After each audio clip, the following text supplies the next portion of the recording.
De Deus, de verdade, ouvir aquilo que o Senhor tem para as nossas vidas, eu te convido a vir comigo na meditação dessa mensagem, que eu já, de antemão, dou um spoiler, né? Assim, vai ser quase que uma leitura comentada do texto de 2 Reis. Essa mensagem, ela nasce e surge como fruto, novamente, da reflexão sobre o que passa em nosso tempo, sobre o momento que estamos vivendo. Eu pessoalmente, me encontro no meio de uma tempestade perfeita. Deixa eu explicar algumas coisas para vocês que está acontecendo assim na minha vida pessoal, abrir para vocês. Vocês sabem, né, antes de iniciar, apoiá-los aqui nesse processo de busca de um novo pastor, eu já pastoreava 2 igrejas, então tem sido essa maratona. Ontem à noite tivemos culto, agora de manhã com vocês, daqui a pouquinho eu vou correr para outro culto em espanhol. Junto a isso, tem uma conferência que se chama What Secret Sauce. É uma conferência falando sobre plantação de igrejas imigrantes. Vai acontecer em abril. E eu sou um dos palestrantes e estou ajudando na organização. E tem tomado bastante do tempo. E toda essa situação de vista, esse processo, essa demora, me levou a voltar a estudar. E a impressão que eu tenho é que cada um dos professores acha que eu vivo só para eles. A quantidade de tarefa, de leitura que passam é absurda. E meu sogro foi embora e agora essa semana o meu coração se alegra, não sei se da pastora Ivete também. Meus pais chegam essa semana e eu tenho que buscá-los em Orlando essa semana. E me vi no meio de tanta coisa. E um estresse tomou conta do meu coração essa semana, porque um dos professores disse: Rafael, você está aí com 6 trabalhos atrasados, você precisa dar um jeito. E aí, eu estava dirigindo para Dequeiro, lá para o seminário, e aconteceu um negócio muito estranho. O meu olho esquerdo começou a piscar, assim, eu consegui parar. Eu sei que isso é sinal de estresse, cansaço, assim, o ritmo de leitura. E toda vez que eu acho que eu vou morrer, eu ligo para minha esposa, né? Então eu liguei para ela e já dei os conselhos. Há alguns anos atrás, eu comecei a fazer isso. Eu escrevo uma carta todo início de um ano. Uma carta mesmo, de despedida. E espero que vocês nunca leiam essa carta, porque é só para abrir se eu morrer. e eu falei assim, olha, eu estou mal. E eu falo isso rindo, mas nessa terça-feira, eu me encontrava tão angustiado.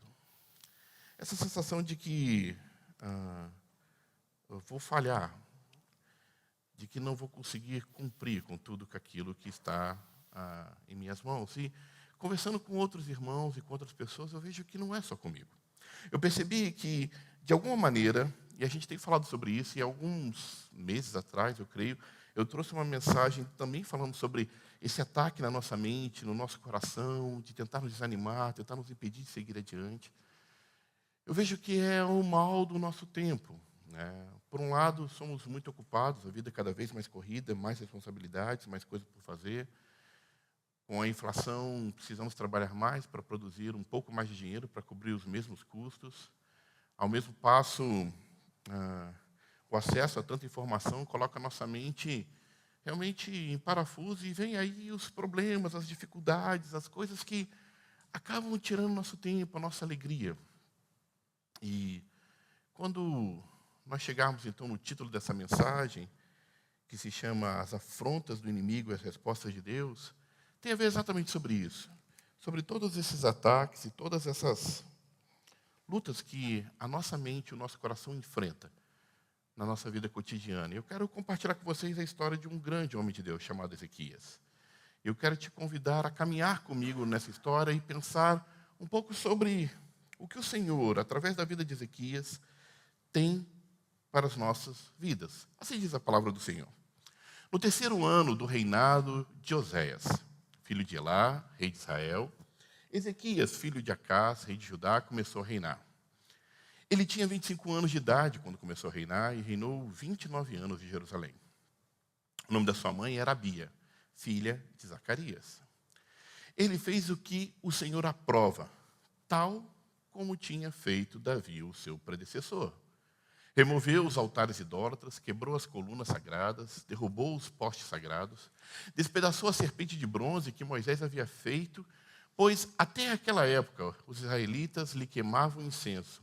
Era chamada Neustã. Ezequias confiava no Senhor, o Deus de Israel. Nunca houve ninguém como ele entre todos os reis de Judá, nem antes nem depois dele. Ele se apegou ao Senhor e não deixou de segui-lo. Obedeceu aos mandamentos que o Senhor tinha dado a Moisés. O Senhor estava com ele. Era bem-sucedido em tudo o que fazia. Rebelou-se contra o rei da Síria. Deixou de submeter-se a ele, desde as torres das sentinelas até a cidade fortificada. Ele derrotou os filisteus até Gaza e o seu território. Palavra de Deus às nossas vidas. Que o Senhor Jesus, nessa manhã, meus irmãos, fale a cada coração, a cada mente. Traga a sua doce palavra aos nossos corações em Cristo Jesus. Amém. Antes de entrar propriamente no texto, na meditação, eu preciso explicar um pouco do que está acontecendo. Em que momento histórico essa passagem, a vida de Ezequias se encontra? Como eu disse, é uma aula meio que de história, uma leitura bíblica comentada. Eu preciso contar algumas coisas. O reino de Israel foi um reino único até Davi. Na verdade, até Salomão, seu filho.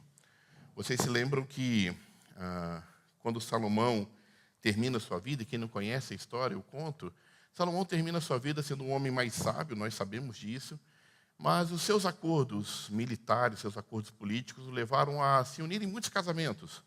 E junto com esses casamentos, as esposas que vinham de outros reinos traziam suas religiões, e toda essa abundância de diferentes visões de religião fizeram com que o coração de Salomão se pervertesse. E o final da vida de Salomão é um final triste.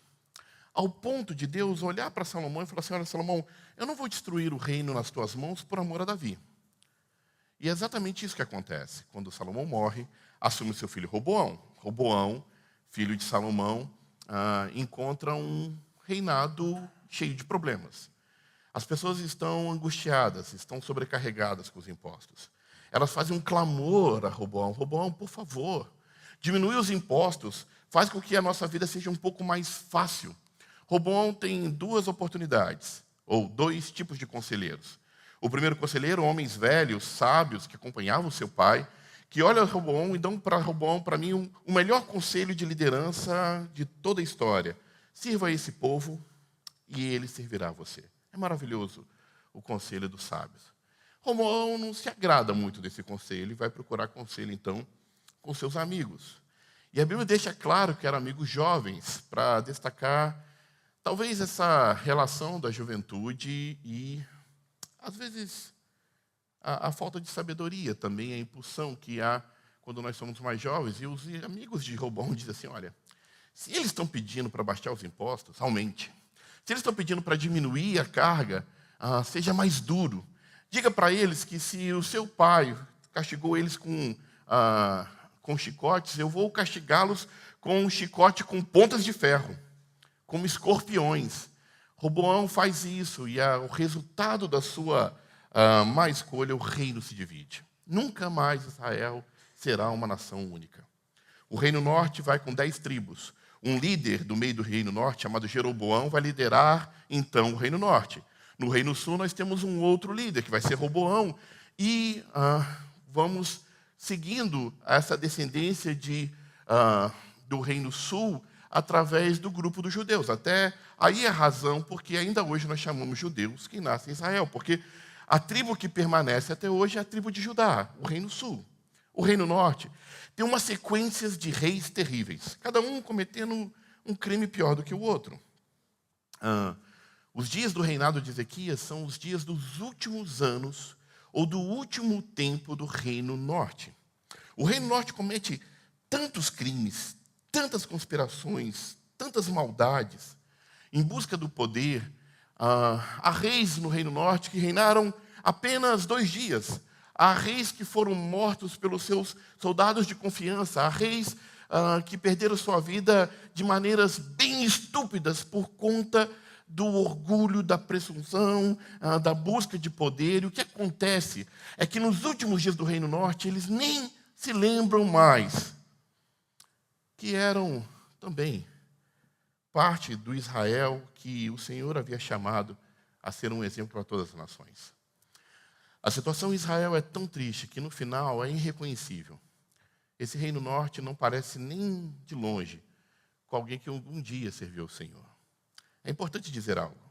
Todas as histórias de Israel e tudo que nós vemos no Antigo Testamento são para nós um exemplo do que é ou que deve ser a nossa relação com Deus.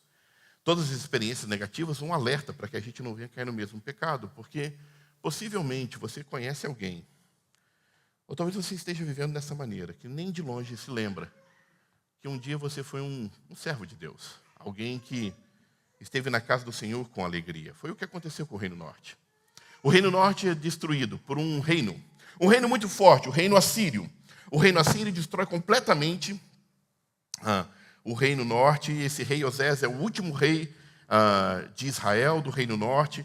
Destrói. Os assírios tinham uma prática muito interessante. O que eles faziam? Eles tiravam os povos das suas terras, levavam para outras terras e misturavam os povos. A estratégia dos assírios era bem interessante, porque na cabeça deles se nós misturamos o povo, se nós levamos para terras distantes, o coração deles vai deixar de anelar a volta pela terra. Eles não vão se organizar porque estão misturados. E assim nós conseguimos manter o domínio e o poderio sobre eles. Essa mesma tática vai ser usada pela Babilônia e outros reinos, mas os assírios fizeram isso com uma maneira muito forte, especial, tanto que o Reino Norte destrói. Em Samaria, eles vão trazer outros tantos povos, e é a origem dos povos samaritanos, que mais à frente a gente vai até ouvir em Jesus. Os samaritanos que ficam lá é um pouco de israelitas que ficam, com mais gente de outras terras, e faz um novo povo. Novamente, já não existe mais Reino Norte. No Reino Sul, agora, vamos olhar para Ezequias e o que está acontecendo em Judá. A gente precisa voltar umas 3 gerações antes. O bisavô de Ezequias se chamava Azarias. E Azarias, a Bíblia diz que fez o que era bom diante do Senhor, contudo, não retirou os lugares, os altares dos cultos pagãos. E esse rei Azarias, ele teve uma lepra durante toda a sua vida adulta, e o seu filho reinou no seu lugar. Eu sei que tem alguns irmãos que trabalham com construção, e existe uma técnica de construção, a qual eu tenho um tio falecido, mas ele foi um mestre nessa técnica de construção que se chama gambiarra. Alguém conhece isso? Que para você acender a luz, você toma um choque. Toda vez que você vai colocar a mão no chuveiro, dá um choque. Que você olha assim nas instalações elétricas, tem uns 10 tipos de cabos de cores diferentes. Que uma peça do carro caiu e vai lá, amarra com arame. E enquanto o arame manter ali, ele vai segurando. Por que eu estou falando isso? A gambiarra é essa prática de fazer algumas coisas que são provisórias e duram a vida inteira. O problema é que, quando eu trago essa memória desse estilo de concerto aplicado à vida espiritual, Azarias, ele não consegue servir ao Senhor totalmente. Ele continua deixando e permitindo que no seu reino aconteçam práticas pagãs. É como aqueles que querem servir ao Senhor, mas continuam mantendo algumas áreas da vida que não se converte ao Senhor. Servem ao Senhor, vêm à casa de Deus, cantam, são dizimistas, mas continuam mantendo vícios, continuam mantendo segredos, continuam mantendo áreas da vida que não permitem que Deus venha e faça a transformação completa. É como aqueles que se casam, mas continuam ainda parte da sua vida vivendo individualmente, não permitem que a sua família seja completa, que sejam realmente um no Senhor.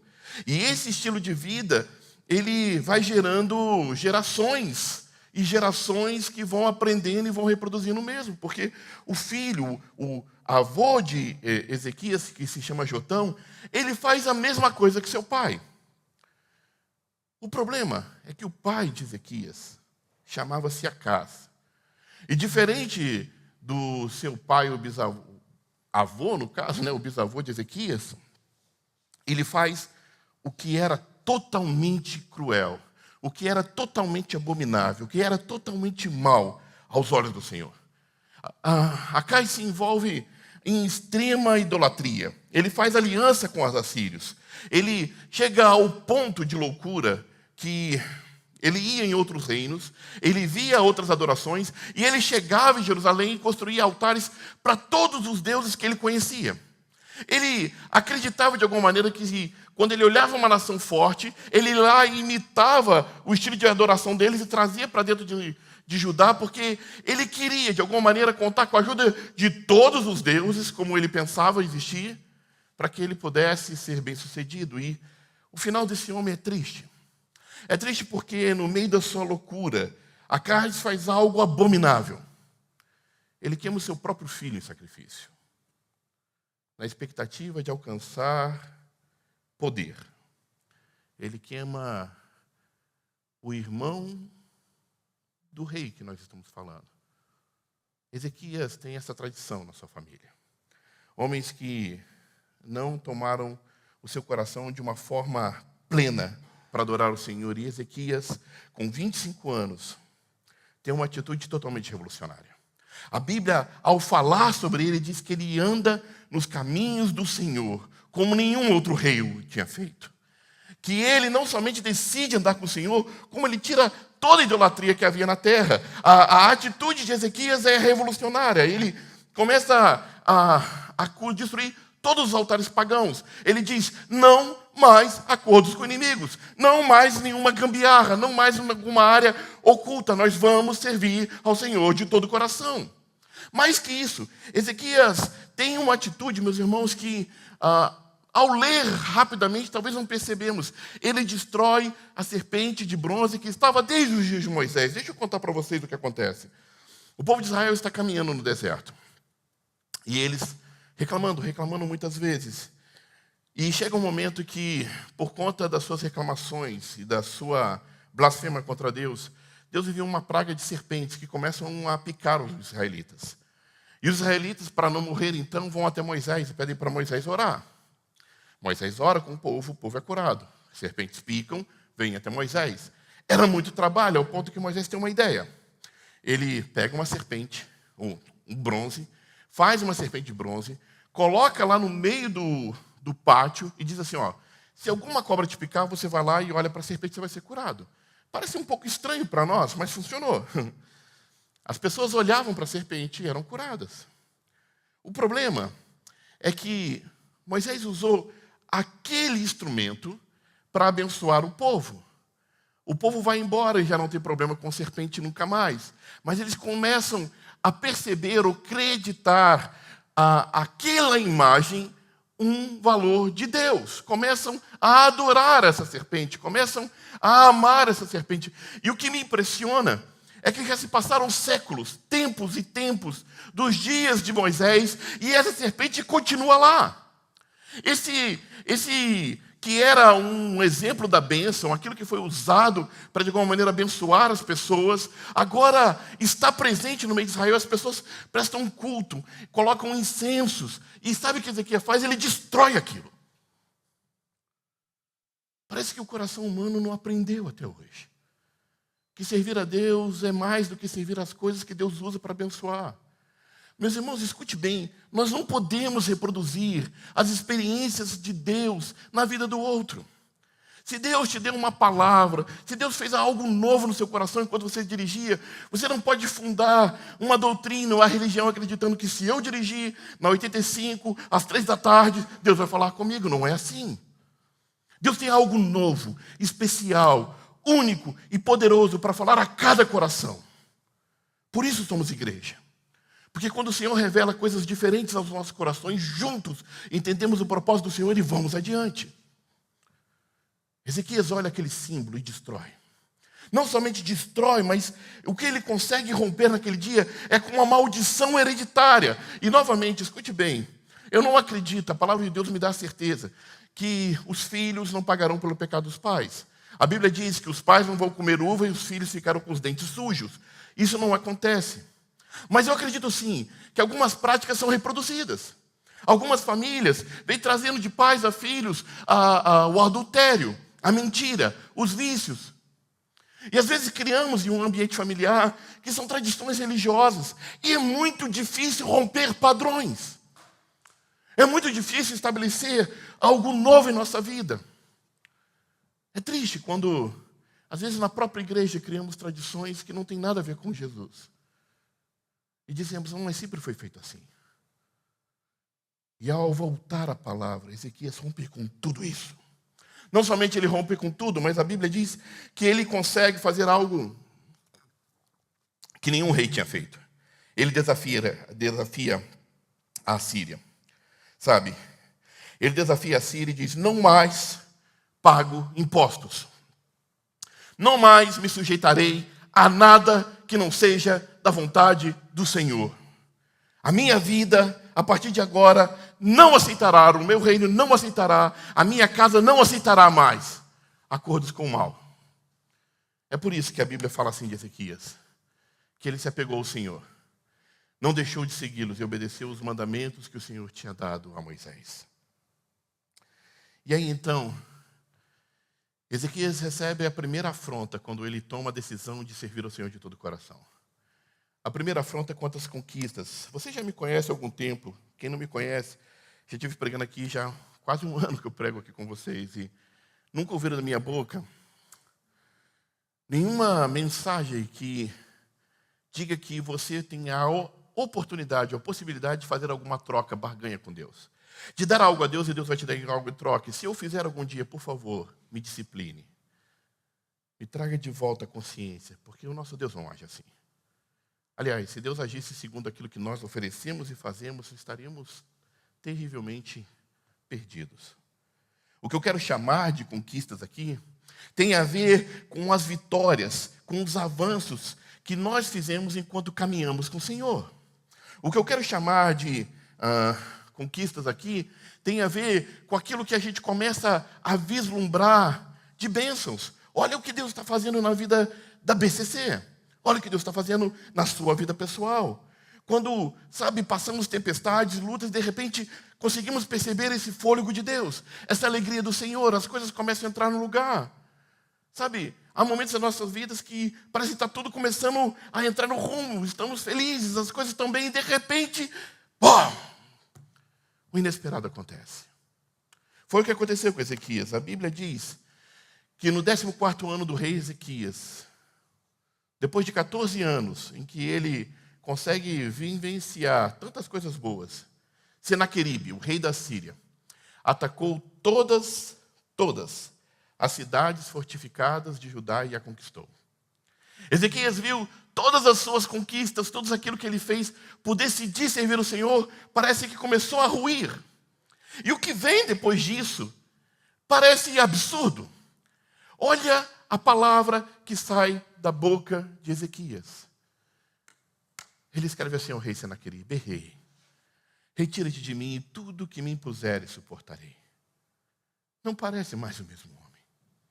Como é possível que aquele homem que tinha sido tão impressionante, tão fiel, tão determinado em servir ao Senhor e não fazer acordo com o inimigo, agora vira para o inimigo e diz: olha, eu errei, o que você disser para mim fazer, eu faço. O que se segue é terrível.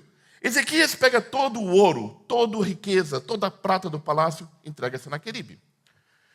Senaqueribe não está satisfeito, quer mais. Então ele vai para o templo do Senhor. Retira as coisas preciosas do templo do Senhor. E naqueles dias, Ezequias tinha construído uma das portas e colocado o ouro, revestido as portas do templo de ouro. E ele vai lá e arranca o ouro da porta. Ele destrói a porta do templo para poder dar a riqueza ao rei inimigo. E quando Senaqueribe escuta aquilo, ele diz assim: olha, eu quero mais. Sabe por quê, meus irmãos? Os acordos que fazemos com o inimigo não bastam. No momento que permitimos que o inimigo comece a entrar no nosso meio, ele vem para destruir, ele tem só esse propósito: matar, roubar e destruir. A entender essa história do que passou com Ezequias, eu me lembrei de uma fábula. E, novamente, é uma fábula, porque as árvores falam. Eu não sei exatamente se já compartilhei alguma vez, eu creio que não, mas nessa fábula, um lenhador chega com um machado sem cabo. As árvores ficam apavoradas. Começam a dizer uma para as outras: olha, o lenhador chegou, o que vamos fazer? Estamos perdidas. Então o lenhador conversa com as árvores e diz: olha, não, entendo, eu quero paz com vocês. Me dê o cabo para o meu machado e eu vou embora. Apenas me dê o cabo para o meu machado. As árvores conversam entre si e dizem, bem, tem aquela árvore velhinha ali, madeira dura. Já não tem tanta importância, já não faz tanta sombra. Vamos dar aquela árvore e dão um cabo para o machado. E quando o lenhador termina de arrumar o seu machado, agora com cabo, ele vai embora? Não. Ele vai cortando árvore por árvore. Ele vai destruindo e devastando aquele lugar.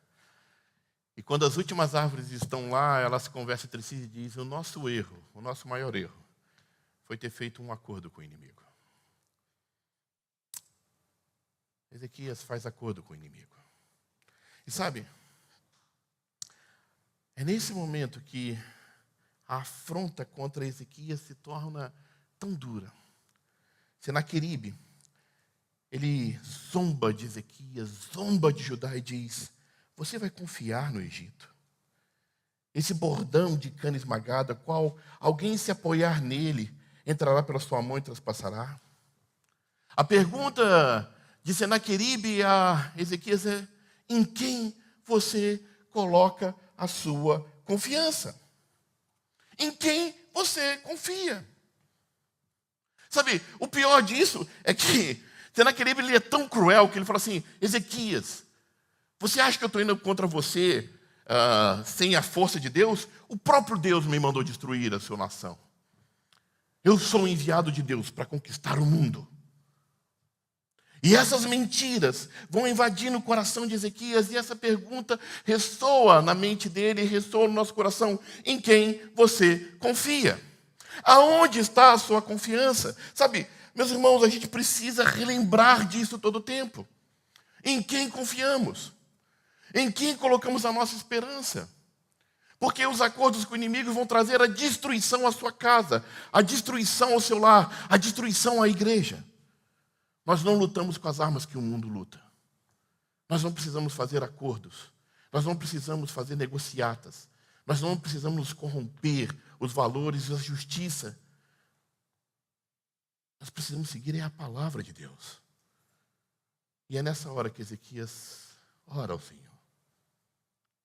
Só que eu venho com uma pergunta, como orar? Como orar? Sabe, quando eu pergunto em quem você confia, porque revela muito a nossa relação com Deus.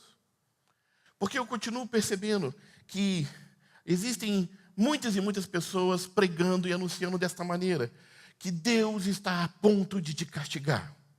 Comete um erro, Deus estará lá para te fustigar. Comete um erro e Deus vai lançar sobre você as pragas. Comete um erro. Não é à toa que muitas e muitas vezes, quando os problemas vêm em nossa vida, a gente pergunta, o que eu fiz de errado? Aonde eu errei? E Ezequias quer orar, mas ele se lembra dos pecados que cometeu. Ele se lembra que ele tinha prometido servir ao Senhor, que ele colocaria o Senhor em primeiro lugar, mas agora ele olha a caminhada dele e tanta besteira que ele fez. Tantas escolhas erradas, tantas tragédias que acometeram a nação por conta das más decisões de Ezequias. E sabe, meus irmãos, como podemos orar depois que cometemos um pecado grave? Quando nos sentimos sujos, pecadores, indignos, como orar? Eu quero falar algo que você não vai ficar feliz. Algo que não vai te animar. Essa é a verdade. É isso mesmo. Somos indignos. Somos imerecedores. Não há nada em nós que nos leve diante de Deus e nos dê a possibilidade de realmente orar. De exigir ou de buscar algo na presença do Senhor. Sabe por quê? Porque é assim mesmo, somos pecadores. Mas aí eu me lembro, e eu volto nisso porque é importante relembrar sempre disso, da oração do Pai Nosso. Se lembre comigo, Pai Nosso que estás nos céus, santificado seja o teu nome. Venha o teu reino, faça-se a tua vontade, assim na terra como no céu. E o que vem depois disso, meus irmãos, se lembram? O pão nosso de cada dia nos dai hoje. E o que vem depois? Olha que interessante que vocês acabaram de me lembrar. O pão nosso vem antes do perdão de pecados. Escute bem, escute o que eu quero explicar para vocês. A gente vai participar da ceia do Senhor daqui a pouco. Nós continuamos tendo um lugar na mesa. Indignos, sujos, imerecedores, porque não se tem nada a ver com nós, tem a ver com Cristo. Tem a ver com o perdão que alcançamos em Jesus. Tem a ver com o sangue precioso que nos lava, que nos purifica. Nós podemos chegar em confiança diante de Deus e clamar a Deus e orar a Deus e saber que Ele nos ouve, porque Ele nos ama. E a obra de reconciliação foi Ele que fez. E por mais que a gente esteja com as mãos sujas, nós podemos nos dobrar e orar e clamar: Senhor, nunca se esqueça disso. Nada te impedirá, com o coração contrito, de se chegar na presença de Deus e de receber de Deus o consolo e a paz ao seu coração. Por mais triste que seja o momento da tua vida, meu irmão, creia. Por mais difícil que seja o momento da tua vida, minha irmã, creia. O Senhor sempre é contigo. E aí Ezequias ora. Olha a oração de Ezequias. Assim diz Ezequias: hoje é um dia de angústia, de repreensão e de humilhação. Estamos com uma mulher que está para dar à luz a filhos, mas não tem força para fazê-lo. Imagina isso. Horas e horas tentando dar à luz, não tem forças. Mas talvez o Senhor teu Deus ouça todas as palavras do comandante de campo, a quem o Senhor dele, o rei da Síria, enviou para zombar do Deus vivo, e que o Senhor teu Deus repreenda pelas palavras que ouviu. E essa é a resposta de Deus para Ezequias: não tenha medo das palavras que você ouviu, das blasfêmias que o rei da Síria lançaram contra mim. Ouça, eu farei voltar ou tomar decisão de retornar ao seu próprio país, quando ele ouvir certa notícia, e lá o farei morrer à espada. Deixa eu falar algo com vocês, meus irmãos. A primeira afronta que Ezequias recebeu foi contra as conquistas, e a resposta de Deus, a oração dele é: Senhor, a oração de Ezequias é: Senhor, por favor, olha o que está acontecendo. E o que Deus diz para Ezequias é: não tenha medo. Essa mesma resposta veio para o meu coração e para o seu, meu irmão. Não tenha medo. Certamente o Senhor nos dará a vitória. E quando eu afirmo que o Senhor nos dará a vitória, é muito mais do que simplesmente alcançar coisas ou reconquistar coisas. A vitória que vence o mundo é a nossa fé. A vitória que transforma a vida é a certeza de que mais que os rios se lancem, que os ventos batam contra a nossa casa, que a chuva venha realmente nos castigar, a nossa casa está sobre a rocha, ela não cairá. Ela não cairá. Ezequias começa a clamar a Deus novamente, isso é lindo. Ele começa a se aproximar de Deus novamente, isso é maravilhoso. Ele começa a se aproximar diante do Senhor novamente, e o seu coração ouve uma palavra, uma esperança tão gostosa. E aí vem então a segunda afronta que nós vamos falar nesta manhã. A próxima é contra a nossa confiança em Deus. Escute bem, isso não está na pantalha, mas eu vou ler para vocês. Diz assim, 2 Reis 18, versos 26 e 27. Então Eliaquim,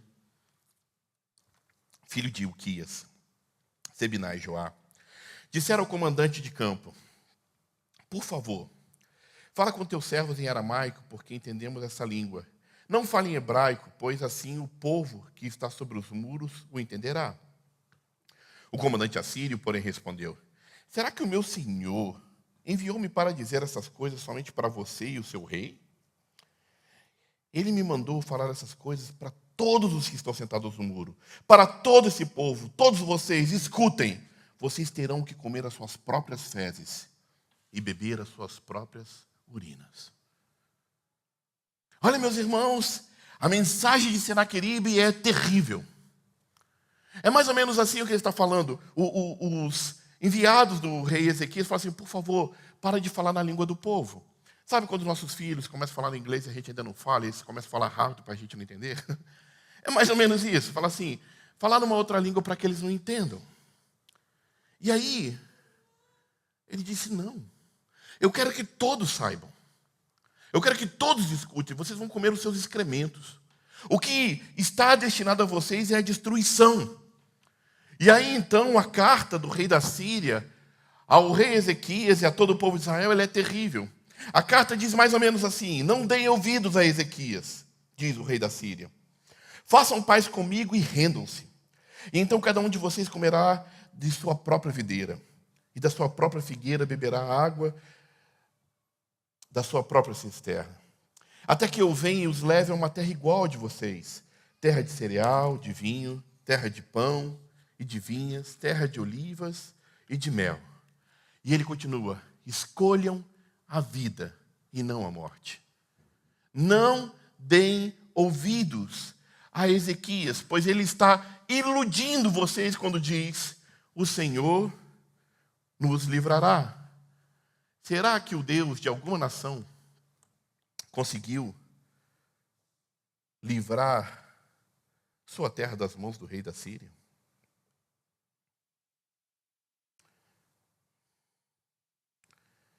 Sabe, meus irmãos, a proposta do mal é atraente. Olha que o rei Senaqueribe está dizendo: não guerreie comigo. Eu sou o exército mais poderoso da terra. Não guerreie comigo. Escolham a vida. Mas, se vocês fazem um acordo comigo, eu vou dar uma boa terra para vocês, eu vou dar comida para vocês, eu vou proteger vocês. Me lembra Satanás conversando com Jesus, se lembra? Lance daqui, cai, os seus anjos te guardarão. Coma, faz essas pedras virarem pão. Olha, eu te dou todos os reinos do mundo. E vai tentando com coisas aparentemente boas. É sempre maravilhoso a proposta, mas o fim é a destruição. O fim é o se afastar do Senhor. E o mais triste de tudo isso é a palavra de ousadia, de arrogância do rei da Síria. O Senhor de vocês não livrará. Não os livrará. Ele joga na cara as mentiras, ele joga na cara, sabe, as vergonhas. Ele diz: nenhum outro Deus, de nenhuma outra nação. A sequência do texto diz assim: onde estão os deuses de Amate e de Asparte? Onde estão os deuses de Sefanim, de Enã e Ivã? Acaso eles livraram Samaria das minhas mãos? O Senaqueribe está cheio de si e diz: ninguém é como eu. Não há Deus que possa me impedir. E é nesse momento que Ezequias ora mais uma vez. Olha a oração de Ezequias, acompanhe comigo, meus irmãos. Ezequias orou ao Senhor: Senhor Deus de Israel, que reinas em teu trono, entre os querubins, só tu és Deus sobre todos os reinos da terra. Tu criaste os céus e a terra. Dá ouvido, Senhor, e vê. Ouve as palavras que Senaqueribe enviou para insultar o Deus vivo. É verdade, Senhor, que os reis assírios fizeram de todas as nações seus territórios e um deserto. Atiraram os deuses deles no fogo e os destruíram, pois não eram deuses. Eram apenas madeira e pedra, moldadas por mãos de homens. Essa cena é muito forte. Escute, Ezequias pega a carta. E quando ele recebe, ele lê e fala assim: a minha destruição está chegando já. É uma carta que ele não tem resposta, é um documento. É algo que já está determinado, sabe? É uma notícia de fim que se aproxima. E a Bíblia diz que ele pega essa carta, ele vai até o altar de Deus e coloca. A Bíblia diz que ele se ajoelha, que ele estende as mãos para os céus e ele fala assim: Senhor, eu não tenho o que fazer. Olha, Senhor, eu não tenho força para enfrentar esse rei. Eu não tenho força em mim mesmo. Quando eu penso nisso, meus irmãos, eu penso nas cartas que recebemos. Eu penso nas notícias terríveis que vêm para nos apavorar. Eu penso nos momentos em que um diagnóstico médico diz que a sua vida vai terminar. Eu penso no momento em que uma carta de imigração nos faz temer e colocar em desespero. Eu penso no momento em que um casamento ruído e um bilhete, um recado, colocando fim em tudo. Eu consigo lembrar ou pensar diversas circunstâncias que se apresentam diante de nós como um documento do próprio inferno dizendo: não há mais esperança. Ezequias ora e diz: Senhor, é certo que ele destruiu todos, mas nenhum outro Deus é Deus como o Senhor. Aliás, não existe nenhum outro Deus. São obras de mãos humanas, são madeira e pedra. Oh Senhor, eu não tenho forças. Senhor, ouve a minha oração. A resposta do Senhor não poderia ser mais preciosa a Ezequias. Ele diz: o Deus de Israel, assim diz o Senhor, eu ouvi a sua oração. O que o Senhor está dizendo a Ezequias é: não responda nada a esta carta, sou eu que responderei. O que o Senhor diz a Ezequias é: fique calado, porque diante dessa afronta, Ezequias, eu responderei ao rei da Síria. E a resposta de Deus não poderia ser mais dura. Ele diz assim a Senaqueribe: por causa do teu furor contra mim, por causa da tua arrogância que subiu até os céus, que subiu até os meus ouvidos, eu porei o meu anzol no teu nariz e um freio na tua boca, e te farei voltar pelo caminho que viestes.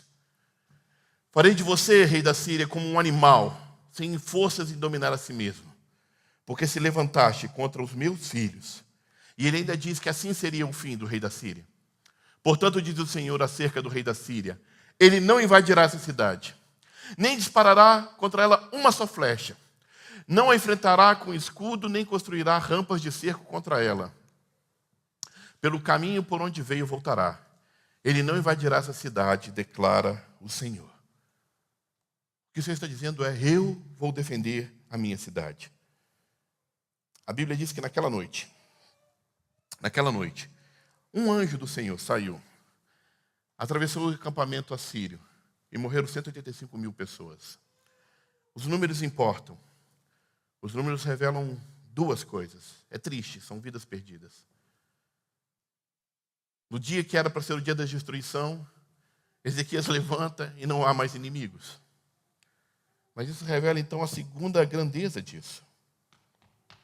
A segunda grandeza disso é que não foi Ezequias que venceu. Sabe o que isso significa para mim e para você? Você não vai vencer pela sua força. Aliás, você pode ser muito bom. Você pode ser o melhor no que você faz. Você pode ser uma pessoa, um gênio. Mas ainda assim não será sobre você. Tudo tem a ver com Deus.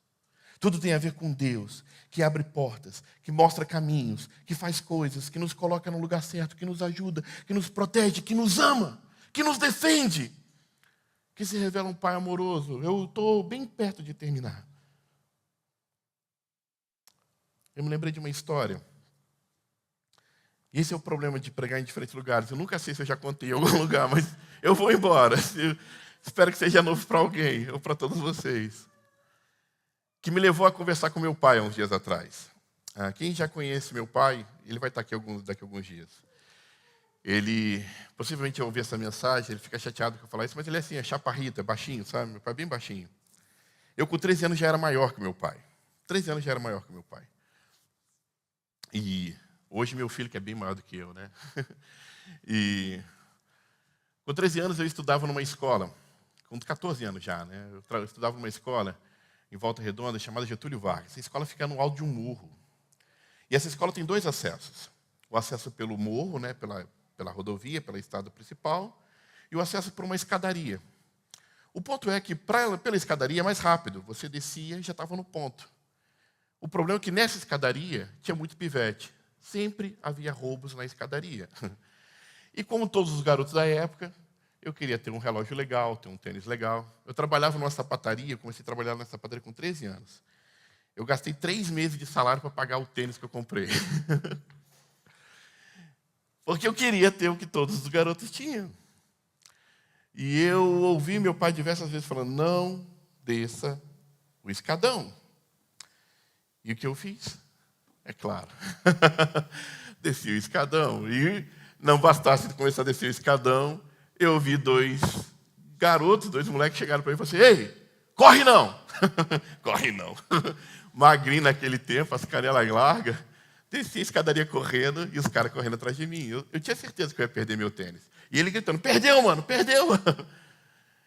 E meu pai, como eu disse, baixinho, estava subindo a escadaria. Ele estava indo ver realmente se eu estava descendo a escadaria ou não. Ele já tinha brigado comigo quanto aquilo. E foi naquele dia, assim, a cena de filme. Eu descendo a escada correndo e meu pai subindo. E meu pai, naquela estatura toda dele, deu um grito. Eu não posso repetir as palavras que meu pai falou, que não foram bonitas. Mas imagine vocês, as coisas que ele falou e gritou para aqueles moleques, falou assim, saiam daqui! O grito daquele homem, do meu pai, fez com que aqueles meninos fossem embora. Quando eu cheguei perto do meu pai, ele se apresentou para mim como melhor do que qualquer herói da Marvel.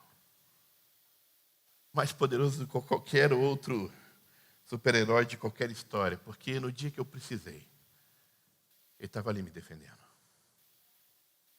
Eu liguei para ele, 30 anos depois, para agradecer. Eu falei assim, pai, eu não sei se já te agradeci, mas eu quero te agradecer por aquele dia. Eu sei que não te ouvi. Eu sei que eu fiz o que não te agradava. Mas mesmo assim o Senhor estava me defendendo. É isso que o Senhor diz a Ezequias. Eu defenderei essa cidade. Eu a salvarei. Por amor de mim mesmo. E do meu servo Davi. Eu queria que você lesse esse texto e transformasse o nome Davi em seu nome.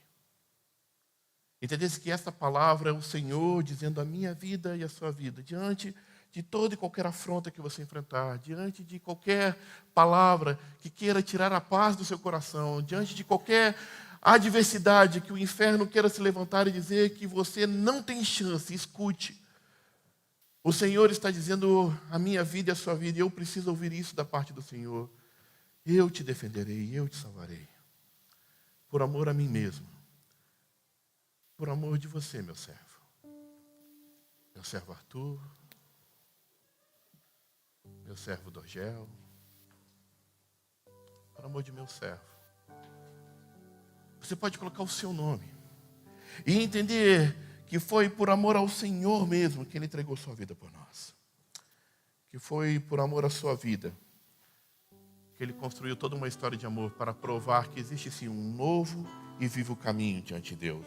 Não tem nada a ver conosco, meus irmãos. Tem a ver com a poderosa mão do Senhor. Nós precisamos aprender com Ezequias a voltar a orar, a voltar a clamar, a se prostrar diante de Deus e levantar as mãos aos céus e realmente dizer, Senhor, em mim não há forças. Fale comigo e ajuda-me, Senhor. Porque todas as vezes que assim o fizermos, nós deixaremos de carregar as cargas que o Senhor Jesus disse para lançar sobre Ele. E seremos obedientes à palavra do Senhor, dizendo que Ele vai lutar as nossas batalhas. Porque quem toca num filho de Deus, se levanta contra o próprio Deus. Eu, Senhor, te defenderei. E te salvarei por amor a mim mesmo. E ao meu servo Davi. Eu termino com esta frase. Se lembre, por favor, se lembre. O Senhor te ama. Se lembre, o Senhor te ama. Se lembre, o Senhor te ama e te defende. Se lembre, o Senhor te ama e te defende. Então somente, tudo que você precisa fazer, confia. Se lembre, o Senhor te ama e te defende. Então, meu irmão, minha irmã, confia. Deixa eu orar contigo. Pai, graças te damos pela tua palavra, Senhor. Porque sem ti, ó Deus, nada somos e nada podemos fazer. Como podemos, ó Deus, orar sendo maus? Como podemos chegar na tua presença cometendo erros? Como o Senhor olhará para nós, sabendo o íntimo do nosso ser, ó Pai? Senhor, olha a carta de Senaqueribe. Olha, ó Deus, as artimanhas do inferno. Olha as palavras de derrota que têm dito que não seguiremos adiante. Tudo aquilo, ó Deus, que tem se lançado contra as conquistas, contra as decisões do nosso coração de te servir e estar em tua presença. Senhor, dá ouvido a todas essas coisas. Porque não está em nós, Senhor, a força. Não está em nós, Senhor, a capacidade de mudar a história. Não está em nossas mãos, Senhor, Nós cremos no Deus Todo-Poderoso, que tem todo o controle nas mãos, e por isso a Ti oramos, Senhor. Ó Deus, é certo que o Senhor nos defenderá. É certo que o Senhor virá ao nosso encontro. É certo, Senhor, que não desfaleceremos, Senhor. É certo, Senhor, porque a nossa casa é firmada sobre a rocha. E ela não ruirá, Senhor, porque está firmado sobre a rocha da salvação que é Cristo Jesus. Portanto, ó Deus, dê uma palavra de ânimo e de vigor a cada coração. Que o Teu Santo Espírito, ó Deus, encontre, ó Deus, as nossas vidas e nos aqueça de dentro a fora. Nos enche de coragem, de ousadia e de desafiar todas as obras do inferno, porque somos mais que vencedores através daquele que muito nos amou. Ó Senhor, levanta o Teu povo em ousadia e em fé, ó Pai. Que diante, ó Pai, Senhor, de todas as afrontas, de todas as mentiras, diante de todas as lutas, diante, Senhor, da notícia do fracasso dos nossos casamentos, dos nossos relacionamentos com a igreja, diante, ó Deus, das provações que enfrentamos, que todas estas coisas, o nosso coração descanse em paz, porque é certo que o Senhor nos dará a vitória, porque o Senhor muito nos ama, e nos defenderá e nos salvará. Confiamos em Ti, Senhor, ajuda-nos a aumentar a nossa fé, é o que te pedimos essa manhã, no nome precioso de Cristo Jesus, o Senhor da igreja.